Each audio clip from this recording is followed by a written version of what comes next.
হাই friends, কেনেকুৱা ভালনে? আশা কৰোঁ আপোনালোকে ভালে আছে। মই ধীৰাজ অসমলৈ আকৌ এবাৰ স্বাগতম জনাইছোঁ। ভিডিঅ'টো আৰম্ভ কৰাৰ আগতে যদি মোৰ চেনেলটো আপোনালোকে ছাবস্ক্ৰাইব কৰা নাই তেনেহ'লে প্লিজ ছাবস্ক্ৰাইব কৰি দিব আৰু লগতে বেল আইকনটো দবাই দিব যাতে মোৰ কোনো নটিফিকেশ্যন মিছ নকৰে। আমি ৰানিঙত যদি দীঘল ষ্টেপ কৰিব লগা হয়, মই ক'ব খুজিছোঁ নেচাৰেলি।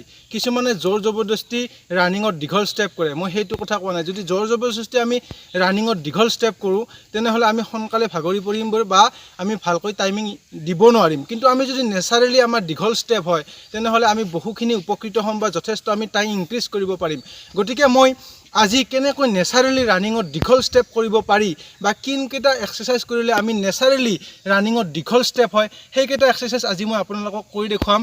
আৰু ভিডিঅ'টো শেষলৈকে চাই থাকিব, কাৰণ গোটেইকেইটা এক্সাৰচাইজ ইম্পৰ্টেণ্ট। আৰু সেইকেইটা এক্সাৰচাইজ যদি আপোনালোকে ৰানিঙৰ পিছত কৰে তেনেহ'লে আপুনি এটা সময়ত সুন্দৰ এটা ষ্টেপ আপুনি ল'ব পাৰিব আৰু ৰানিঙত যথেষ্টখিনি ইনক্ৰিজ কৰিব পাৰিব, মানে টাইমিং ইনক্ৰিজ কৰিব পাৰিব। তেনেহ'লে বলক আমি কোনকেইটা এক্সাৰচাইজ কৰিলে আমাৰ সেইখিনি সুবিধা হ'ব বা সেইখিনি ফাইদা হ'ব, আমি এক্সাৰচাইজকেইটা চাই লওঁ। প্ৰথম এক্সাৰচাইজটো কৰিম আমি হাইনি এক্সাৰচাইজ। এইটো কেনেধৰণে কৰিব লাগে মই এবাৰ আপোনালোকক দেখুৱাই দিছোঁ।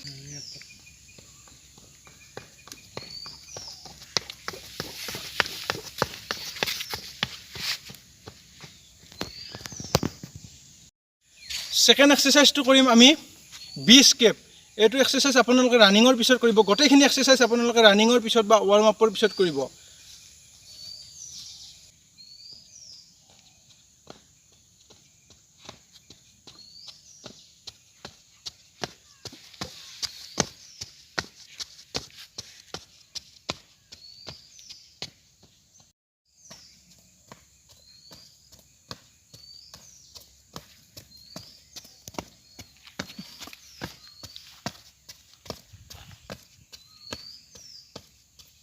এতিয়া আমি কৰিম ফ'ৰ্থ এক্সাৰচাইজ। ফ'ৰ্থ এক্সাৰচাইজটো এনেধৰণে আপোনালোকে যিমান পাৰে দীঘল আগলৈকে ভৰিখন এনে লং কৰিব আৰু ইয়াত ষ্ট্ৰেচ কৰিব, অকণমান হোল্ড কৰিব। নেক্সট আকৌ ইয়াত হোল্ড কৰি কিনে আকৌ দীঘল ষ্টেপ ল'ব, ইয়াত হোল্ড কৰিব। নেক্সট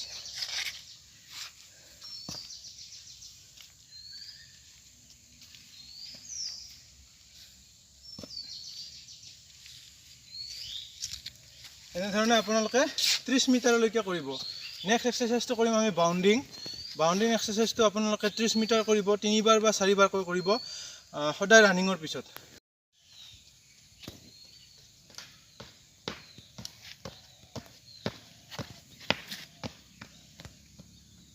নেক্সট এক্সাৰচাইজটো কৰিম আমি মাউণ্টেইন ক্লাইম্বিং। এনেধৰণে পুছ আপ পজিশ্যনলৈকে যাবা আৰু ইয়াত ৰানিং কৰিবা। এনেধৰণে 1 2 3 4 5 7 8 9 10 11 13 14 15 16 17 18 19 20 1 2 3 5 6 7 8 9 10 12 13 14 18 19 20 1 2 3 4 5 7 8 9 10 এনেকৈ আপোনালোকে 50 টাইম অন্তত 3টা ৰিপিটিশ্যন লগাবা। ইয়াৰ পিছত মই কেইটামান থিয় হৈ কিনে ফ্লেক্সিবলৰ ওপৰত এক্সাৰচাইজ কৰিম। সেইকেইটা আপোনালোকে কেনেধৰণে কৰিব লাগে এবাৰ চাই ল'ব।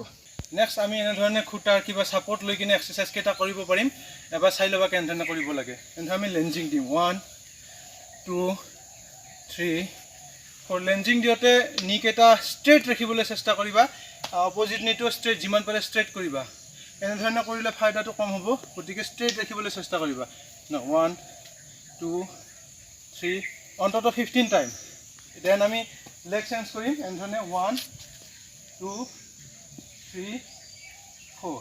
নেক্সট আমি ইনাৰ থাইৰ কাৰণে কৰিম এক্সাৰচাইজটো এনেকৈ 1 2 3 4 5 6। দেন অপজিট লেগ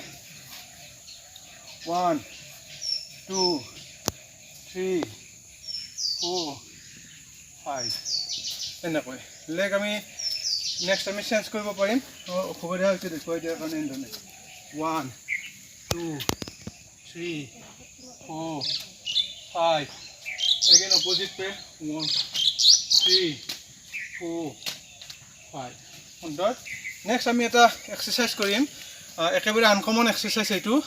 সেইটো হ'ল আমি এগেইন ছাপৰ্ট লৈ যেনেধৰণে ৰানিং কৰিলে আমি ভৰিখন চলাব লাগে, ঠিক তেনেকৈ আমি থিয় হৈ কিনে ভৰিখন চলাম।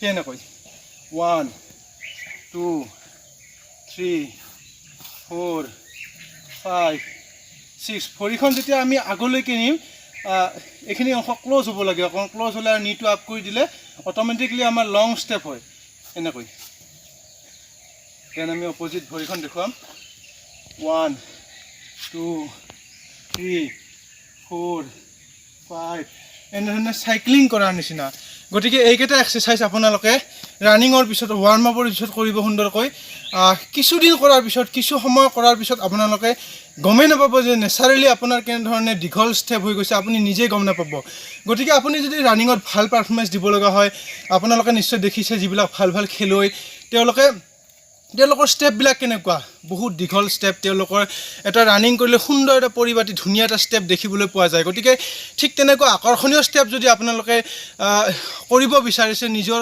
ক্ষেত্ৰত প্ৰযোজ্য কৰিব বিচাৰিছে যদি আপোনাৰ সেনেকুৱা ষ্টেপ ল'ব বিচাৰিছে তেনেহ'লে আপুনি এক্সাৰচাইজ কৰিব লাগিব সেইমতে যদি এক্সাৰচাইজ কৰে তেনেহ'লে এটা সময়ত আপোনাৰ তেনেকুৱা সুন্দৰ ষ্টেপ আপোনালোকে ল'ব পাৰিব আৰু এটা ৰানিঙত ভাল টাইমিং দিব পাৰিব গতিকে আজিৰ এই সৰু ভিডিঅ'ত এইখিনিয়ে আছিল আই হোপ আপোনালোকে ভিডিঅ'টো চাই ভাল পাইছে যদি ভাল পাইছে লাইক শ্বেয়াৰ আৰু কমেণ্ট কৰিবলৈ নাপাহৰিব জয় অসম ধন্যবাদ